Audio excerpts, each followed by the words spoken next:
In a small town gripped by fear, multiple girls have vanished without a trace over recent months. Families are terrified, police are desperate, and nobody knows who might be next. On what seems like an ordinary afternoon, a man enters a local cafe and places an order for a winter mint cheesecake. The staff thinks nothing of it as they box up his order. Outside, his beat-up van sits in the parking lot, and the interior tells a disturbing story. The man takes the dessert and drives toward the outskirts of town, heading deeper into isolation where civilization fades away. This isn't just any customer picking up a sweet treat. This is the predator who's been haunting the town, and he's bought this cake for his current victim, a girl named Grace who's been missing for over 2 weeks. When he arrives at his hiding spot and presents the cake to Grace, she has zero interest in desserts. All she wants is to see her father again. The kidnapper tries crushing her hope, telling her cruel lies, that her dad doesn't care about her, that he's barely even searching. He brags about driving 20 miles just for this cake and demands she show some gratitude by eating it. Then everything changes in an instant. A police officer appears out of nowhere and launches a surprise attack from behind.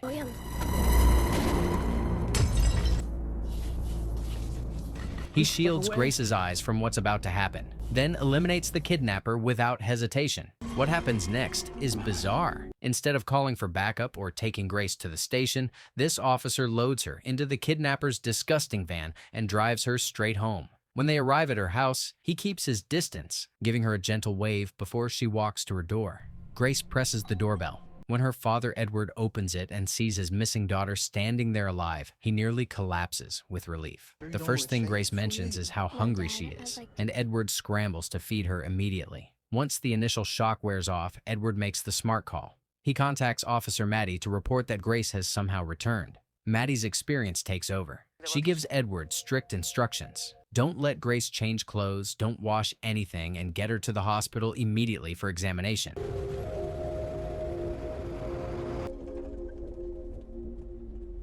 The hospital staff performs a thorough check on Grace, while police collect her clothing for forensic analysis. Miraculously, Grace shows no signs of physical harm. She's malnourished and traumatized, but physically unharmed.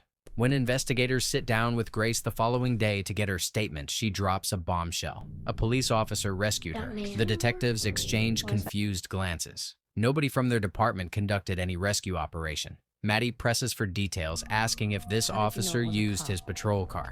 Grace clarifies that he actually drove her home in the kidnapper's van, which is still sitting outside their house. The revelation sends the entire police team racing to Grace's residence. Maddie's mind is spinning with questions. A girl disappears for 15 days and suddenly reappears with a story about a rogue cop nobody's heard of. Nothing adds up. When they reach the house, the van is right there in the driveway. Officers approach with weapons drawn, treating it like a potential crime scene. But when they check inside, there's nobody there, just an empty, filthy vehicle. They run a check on the license plates, which leads them to a property on the edge of town. What they find there confirms Grace's story. The kidnapper's corpse is lying exactly where the mystery officer left it. Maddie immediately calls Edward with the update. Their investigation reveals the dead man's identity. Will Rave, married twice, lost his second wife to childbirth complications. Something about his property feels wrong, so Maddie orders a complete search for burial sites. The team starts digging. First, they locate Will Rave's wife's grave. Then comes the horrifying discovery that confirms everyone's worst fears. Arranged in a circle around that grave are 4 small bodies, 4 children who never made it home. The monster is dead, but a crucial mystery remains. Who is this phantom officer who appeared from nowhere to save Grace? Maddie heads to the cafe where the kidnapper made his final purchase, requesting their security footage. After reviewing it, she contacts Edward with difficult news. They need to question Grace again about her rescuer. Edward resists, wanting to protect his daughter from reliving the trauma. But Maddie explains this isn't optional. They need answers. Grace is brought in and shown photos of every officer in their jurisdiction. One by one, she examines each face and shakes her head. None of them match her savior. Maddie pulls Edward aside for a private conversation. She suggests taking Grace to the actual cafe, explaining her concerns. This mysterious cop could be connected to the kidnapper somehow. They need to identify him before another child goes missing. At the cafe, Grace scans the room looking for familiar faces, but recognizes nobody. The visit seems pointless until Grace's eyes land on a framed photograph hanging on the wall, a memorial photo of a police officer in uniform. Grace's reaction is immediate. She identifies him as the man who saved her life. Maddie's blood runs cold when she realizes which photo Grace is pointing at. The cafe owner notices the commotion and asks if there's a problem. Everyone steps outside to process this impossible situation. Edward demands an explanation about this officer. Maddie delivers the truth that makes no logical sense. The man in that photo, Officer Jim, was killed in that exact cafe 12 months ago. Grace must be mistaken, remembering someone who merely resembled him. But later that night, at precisely 2:35 in the morning, reality starts breaking down. The police station's lights suddenly shift to an ominous red. Maddie's computer screen flickers to life, displaying security footage of the kidnapper's van and the doors closing by itself with no visible person nearby. Maddie follows the pulsing red lights through the building. When she reaches the lower floor, every monitor in the entire station is broadcasting the same impossible footage on an endless loop. At the exact same moment, Grace is in her bedroom when she sees him, Officer Jim. Simultaneously back at the station, Maddie looks up to find Jim standing directly in front of her desk. Terror overwhelms them both. Maddie bolts from the building and speeds away in her car. Grace runs to her father's room begging to sleep with him because Jim is in her bedroom. Edward doesn't question it. He simply lets his daughter climb into his bed where she feels safe. After calming Grace down, Edward decides he needs to check her bedroom himself to put his own mind at ease. He climbs the stairs and enters her room, looking around carefully. Everything seems normal at first, but then he feels it, a presence behind him. The next morning, Maddie wakes up disoriented inside her car. She spent the entire night there, too terrified to go home after what she witnessed at the station. She pulls out her phone and texts Edward, asking to meet urgently. When they get together, Maddie is visibly shaken, barely holding it together. She shows Edward the security footage of the van door closing by itself and explains everything she saw. Edward confirms he's experiencing the same phenomenon. Grace refused to sleep in her own room because she kept insisting Jim was there. When Edward went to investigate, he didn't see Jim clearly, but he definitely felt something. Meanwhile, across town, a teenage girl named Nia is waiting outside her school for her mother to pick her up. Her mom calls to apologize. She's stuck in heavy traffic and won't make it in time. She tells Nia she'll have to walk home today. Nia reassures her mother it's perfectly fine and not to worry about it. But as Nia begins her walk home, she doesn't notice the vehicle slowly following her at a distance. Someone is stalking her every move. Within minutes, a man approaches and abducts Nia right off the street in broad daylight. When Nia doesn't arrive home, her mother Safia panics and rushes to the police station to file a missing persons report.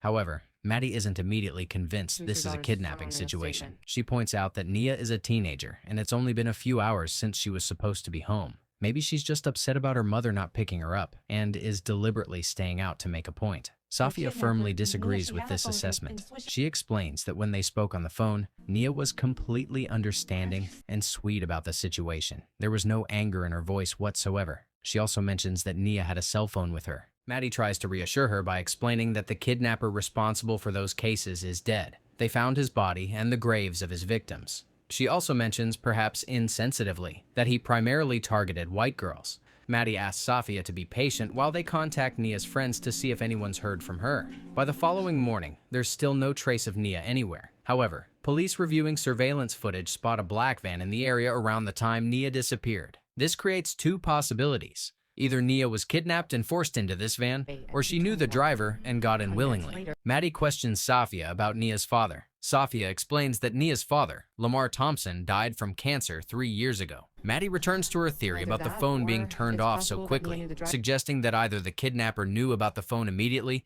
or Nia shut it off herself. This pushes Safia over the edge. She angrily confronts Maddie, frustrated that the officer still doesn't seem to be treating this as a legitimate kidnapping. Her daughter is out there in real danger, and Maddie is focusing on irrelevant details. At that very moment, in an unknown location, the man with the black van has Nia locked inside a room. He lays down the rules for her. If she listens to everything he says and behaves properly, he promises to release her unharmed.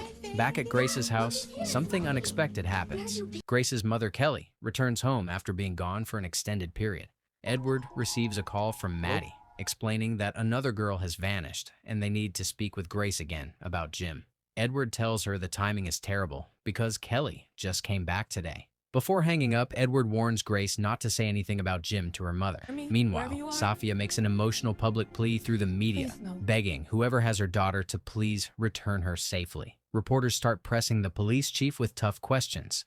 If the previous kidnapper is dead, then who took this girl? The police chief admits they have no solid information yet. Investigators visit Nia's school to gather information, and that's when something significant comes to light. The school records show that Nia's surname was recently changed. Her previous last name was Davis, not Thompson. This revelation means Safia had another husband before Lamar Thompson, and that first husband is Nia's biological father. Safia deliberately gave police false information about Nia's family history. Maddie heads straight to Safia's house to confront her about this deception. Under pressure, Safia reveals the truth. Nia's real father is a man named Tyrell Davis, and Tyrell Davis is the same person who murdered Officer Jim in that cafe 1 year ago. Safia breaks down, explaining why she lied. She was terrified that if the police discovered her daughter was connected to Jim's killer, they wouldn't put in their full effort to find Nia. She begs Maddie not to reveal this information to the press. At the same time, back at Grace's house, Kelly sits down with Edward and tearfully apologizes for everything. She confesses that she abandoned him and ran off with a friend to party and escape her responsibilities. During one of their wild nights, they purchased some dangerous pills. Kelly's friend died almost immediately after taking one. Kelly was consumed with guilt because she was the one who put the pill in his mouth. But then, something inexplicable happened. Jim appeared to her in that moment of crisis. The dead officer gave Kelly plane tickets and told her to go home to her family. Edward, despite everything, tells Kelly he's genuinely glad she came back. Meanwhile, the police chief calls Maddie into his office and absolutely tears into her. He demands to know how they could miss such crucial information about Nia's real father. He expresses severe disappointment in her investigation skills. Maddie, desperate and grasping at straws, brings up the Jim connection, how this ghost seems to be involved in everything happening. The chief loses his patience completely. He tells her how ridiculous she sounds and makes it clear he doesn't want to hear any supernatural nonsense. He gives Maddie an ultimatum. She has 7 days to solve this case, or he'll have her transferred out of the department. Feeling the pressure, Maddie returns to the cafe where Jim was killed. She sits down with the owner, Mason, and asks him to walk her through exactly what happened that night. Mason explains that Jim was a regular customer who came in frequently. On that particular night, Jim entered through the back entrance to use the restroom. At almost the same moment, Tyrell Davis burst through the front door. Tyrell immediately began robbing the place, taking all the cash from the register, and even forcibly removing Mason's wedding ring from his finger. Jim witnessed the entire robbery from his position near the back. He could have drawn his weapon and intervened, but Tyrell spotted him first and opened fire. Even after shooting Jim multiple times, Tyrell didn't just take the money and run. Instead, he stood over the wounded officer and taunted him, telling him to pick up his gun and fight back. When Jim was too weak to respond, Tyrell shot him directly in the face at close range, killing him instantly. Maddie asks Mason a question that's been burning in her mind. Has he seen Jim since that night? Mason pauses and asks if she can really handle the answer. Then he confirms what Maddie suspected. Jim died at exactly 2:35 in the morning, and one day at that precise time, Jim's ghost appeared to Mason in the cafe.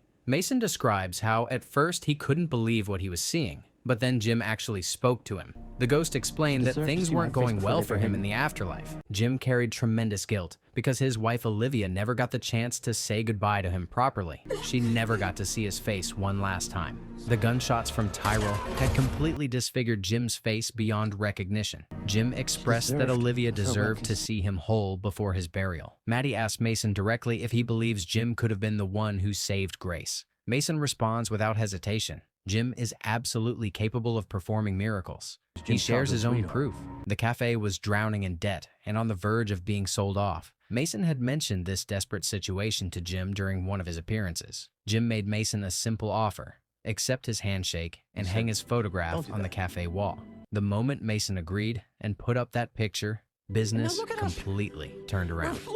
Maddie rushes straight to Edward to share everything she's learned. She explains that the cafe owner has also encountered Jim, and he's convinced that Jim possesses the power to do absolutely anything. Edward confirms that Mason is telling the truth. He admits that he also met Jim that fateful night. Jim appeared to Edward and offered to grant him whatever he most desired. What Edward wanted more than anything was for his wife Kelly to return home and become the loving, caring mother Grace needed. Jim made it happen, but ghosts don't grant wishes for free. Jim took something from Edward in exchange, something Edward refuses to tell Maddie about.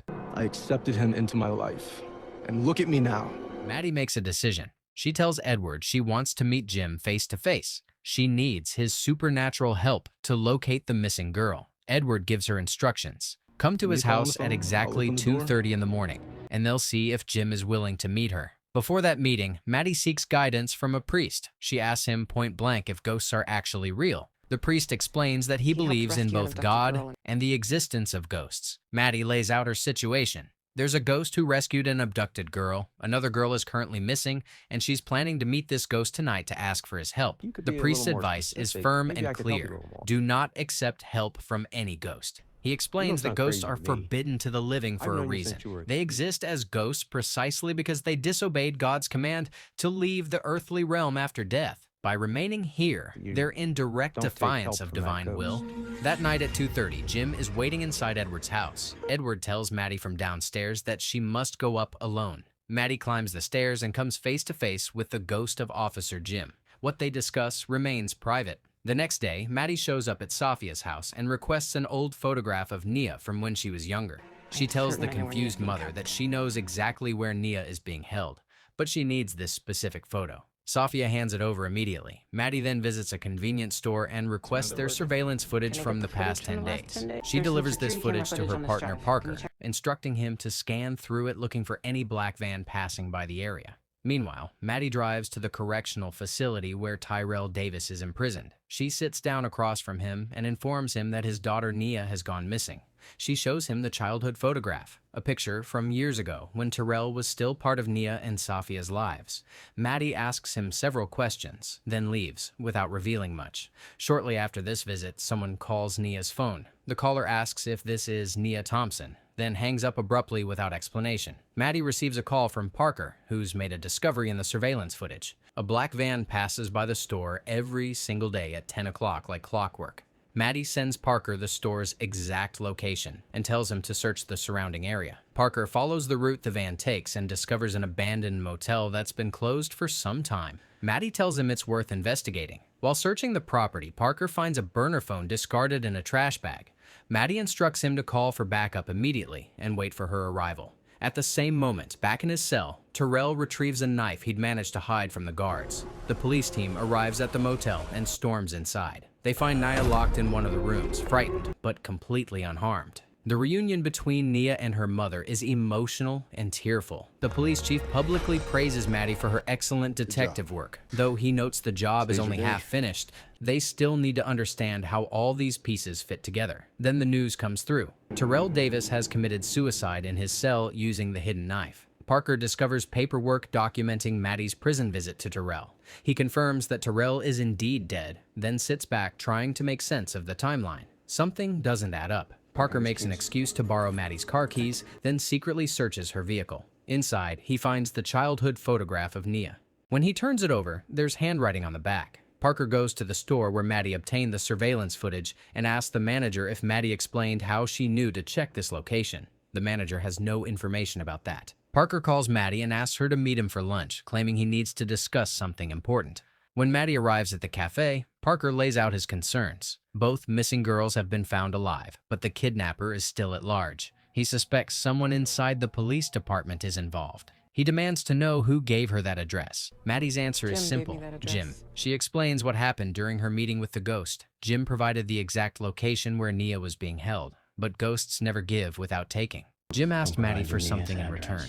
She had to accept him as her ghost. Maddie agreed to those terms. Afterward, Edward gave her the written address downstairs. Parker shows Maddie the back of Nia's photograph and points to the handwriting. It's clearly Maddie's own handwriting. Realizing she's been caught, Maddie reveals the complete truth. When Jim granted Edward's wish to have Kelly return, Jim demanded something specific in exchange. He wanted Tyrell Davis dead. Jim explained that while he could certainly kill Tyrell himself, what would be the point of helping Edward if Edward didn't help him back? So Edward, following Jim's instructions, kidnapped Nia, Tyrell's daughter. Maddie then took that childhood photograph to the prison. On the back, she'd written a hidden message to Tyrell. If he wanted his daughter to live, he needed to end his own life. The mysterious phone call to Nia's phone? That was Tyrell calling to hear her voice one last time before agreeing to Jim's terms. Parker says he has no choice but to report all of this to the authorities. But Maddie stops him with shocking information. Jim has also cured Parker's stage 3 cancer. Parker insists that's impossible. He never told anyone about his cancer diagnosis, not even his wife. The medical reports are still sitting in his car. He hasn't shown them to a soul. Maddie calmly tells him to get retested tomorrow and see for himself. The next day, Parker undergoes a full medical examination. The results come back showing absolutely no trace of cancer anywhere in his body. The doctors are baffled, suggesting his previous diagnosis must have been some kind of laboratory error. Parker is completely cancer-free. After receiving this miracle, Parker drives to Edward's house. He climbs the stairs alone and meets Jim face to face. The ghost makes him the same offer he's made to everyone else. Accept my hand. Accept me as your only ghost. And so the truth becomes clear. Mason, Edward, Maddie, and now Parker have all made the same terrible bargain. They each received exactly what they desperately wanted. But in exchange, they sold their souls to a vengeful ghost who refuses to leave the earthly realm.